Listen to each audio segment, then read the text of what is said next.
আমার প্রিয় ছাত্রছাত্রীবৃন্দ, কল্যাণী বিশ্ববিদ্যালয়ের অন্তর্গত বিভিন্ন কলেজে যে সমস্ত ছাত্রছাত্রী 4th সেমিস্টারে পড়াশোনা করছো এবং তোমাদের ইতিহাস অনার্স নিয়ে তোমরা পড়াশোনা করছো, তোমাদের যদি ইতিহাস অনার্স এসএসসি পেপার তোমাদের রয়েছে, সেই পেপারে তোমরা যদি studies in electronic communication system এই অপশানের উপরে তোমরা যদি পড়াশোনা করে পরীক্ষার প্রস্তুতি নিতে চাও, তাহলে তোমরা আজই নিচে দেওয়া হোয়াটসঅ্যাপ নাম্বারে যোগাযোগ করো। এই সাজেশন অনুযায়ী তোমরা প্রশ্নোত্তরের পিডিএফ কপি পেয়ে যাবে, ইতিহাস অনার্সের নোটসও পেয়ে যাবে, ইতিহাস অনার্সের প্রতি পেপারের জন্য শর্ট প্রশ্ন এবং বড় প্রশ্ন উত্তর সহ কমপ্লিট পেয়ে যাবে। সেই সঙ্গে বিগত বছরের প্রশ্নোত্তরও থাকবে। মাত্র 250 টাকা পেমেন্ট করতে হবে। এসএসসি পেপারের জন্য তোমাদের 200 টাকা পেমেন্ট করতে হবে। শর্ট প্রশ্ন এবং বড় প্রশ্ন উত্তর সহ কমপ্লিট পেয়ে যাবে। আর তোমাদের 5টি পেপার রয়েছে, জিই পেপার ধরে এই 5টি পেপার যদি তোমরা একসঙ্গে সংগ্রহ করতে চাও, তাহলে মোট 1100 টাকা পেমেন্ট করতে হবে। 1100 টাকা পেমেন্ট করলেই একদম অনার্সের 3টি পেপার, এসএসসি পেপার এবং জিই পেপার কমপ্লিট পেয়ে যাবে। এই প্রশ্নোত্তরগুলো পড়লেই পরীক্ষায় তোমরা 100% কাউন্ট পাবে। তাই আর কোনো দুশ্চিন্তা না করে, এখানে ওখানে ছুটে না বেরিয়ে তোমরা আজই যোগাযোগ করো নিচে দেওয়া হোয়াটসঅ্যাপ নাম্বারে। প্রয়োজনে ফোনে কথা বলে নাও, তারপরে নোট সংগ্রহ করো এবং পড়াশোনা করে পরীক্ষার জন্য প্রস্তুতি নিতে পারো। চলো দেখে নিই আজকের সাজেশনের ভিডিওটি। দেখো, তোমাদের সিলেবাসে রয়েছে studies in electronic communication system. 5 ও 10 মার্কের প্রশ্নের সাজেশন 2024। তোমাদের সিলেবাসে কী রয়েছে সেই সিলেবাসটি এখানে তুলে দেওয়া রয়েছে। তা আমাদের কাছ থেকে নোট সংগ্রহ করলে তোমার সময় এবং অর্থ উভয়েরই সাশ্রয় হবে। তোমাদের কোনো রকমের টেনশন করতে হবে না, পরীক্ষায় 100% কমন পাবে। এবার চলো দেখে নিই আজকের সাজেশনের যে প্রশ্নগুলো রয়েছে। সাজেশন 2024 ইউনিট 1 থেকে প্রশ্ন। 1 নম্বর প্রশ্ন, কম্পিউটার সিস্টেমের বিভিন্ন অংশগুলি কী কী, সংক্ষেপে বর্ণনা করো। 2 নম্বর প্রশ্ন, বৈদ্যুতিন যোগাযোগের বিভিন্ন উপাদানগুলি কী কী, তাদের যে কোনো দুটির সম্পর্কে সংক্ষেপে বর্ণনা করো। 3 নম্বর প্রশ্ন, সংক্ষেপে এসএমটিপির কার্যাবলী বর্ণনা করো। তারপরে 4 নম্বর প্রশ্ন, টিসিপি বা ইউডিপি এর মধ্যে পার্থক্য নির্ণয় করো। 5 নম্বর প্রশ্ন, ইমেল কি, ইমেলের সুবিধা ও অসুবিধাগুলি লেখো।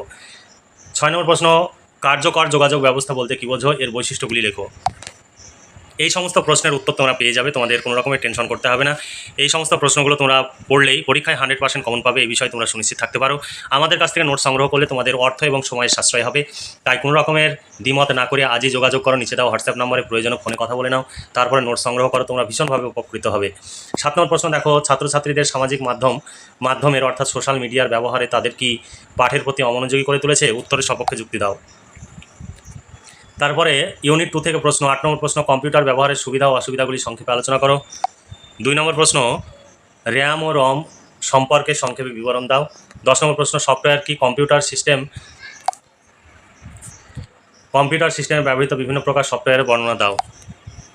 11 নম্বর প্রশ্ন, ডাটা কমিউনিকেশনের ধরন ও উপাদানসমূহ আলোচনা করো।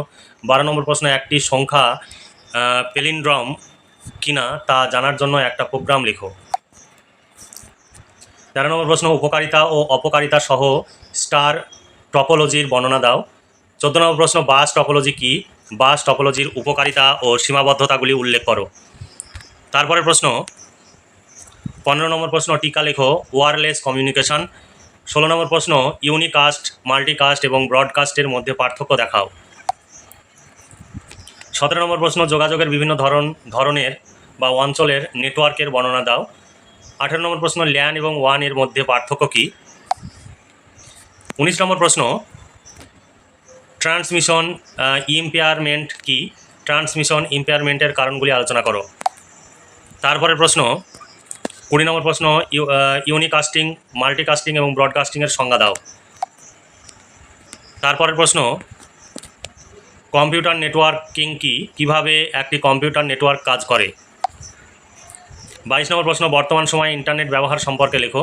23 নম্বর প্রশ্ন, ডাটা রিপ্রেজেন্টেশন বা তথ্য উপস্থাপনা কি, বর্তমান বিশ্বে ডাটা রিপ্রেজেন্টেশনের বিভিন্ন রূপ বা প্রকারভেদ সম্পর্কে আলোচনা করো। 24 নম্বর প্রশ্ন, ডাটা রিপ্রেজেন্টেশনে ASC2 কি, এর সুবিধা ও অসুবিধাগুলি লেখো। এবার ইউনিট 3 থেকে প্রশ্ন।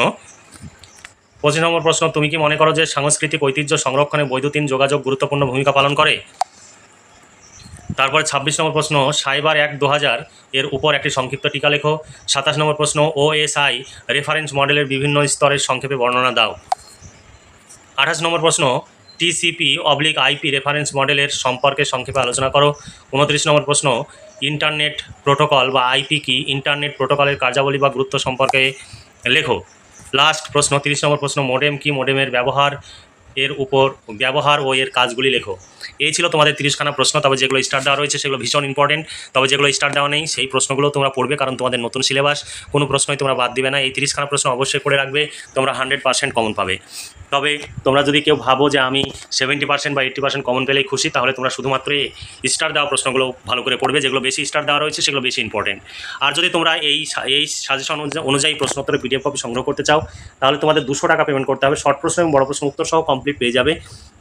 তোমাদের কোনো চিন্তা করতে হবে না, এই প্রশ্নগুলো পড়লেই পরীক্ষায় 100% কমন পাবে। আর আমাদের কাছ থেকে সরাসরি যদি নোটস সংগ্রহ করো তবেই তোমরা সহযোগিতা পাবে, নইলে হোয়াটসঅ্যাপে কোনো মেসেজ আমরা করবে না, কারণ আমাদের নোটস বাইরে থেকে সংগ্রহ করলে কোনো প্রবলেম হলে কোনো রকমের সহযোগিতা আমাদের কাছে পাবে না। তাই সব সময় নিজের হোয়াটসঅ্যাপ নাম্বার থেকে নোটস সংগ্রহ করবে, এবং কোনো প্রবলেম হলে অবশ্যই ফোনে কথা বলতে পারবে, এবং প্রয়োজনে তোমাদের প্রবলেমগুলো যতটা সম্ভব আমরা সলভ করে দেওয়ার চেষ্টা করব। তাহলে তোমরা ভালো থেকো। এটাই কিন্তু পিডিএফ কপি।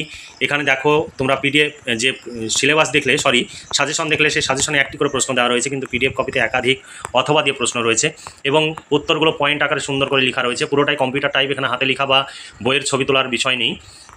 আর আমাদের এখানে কোনোরূপ দামাদামি হয় না, তোমরা দামাদামি করবে না, কারণ আমাদের প্রচুর খরচ হচ্ছে। আমরা খরচ তুলতে পারছি না বলে ইদানিং কাজ আমাদের বন্ধ হয়ে গেছে প্রায়।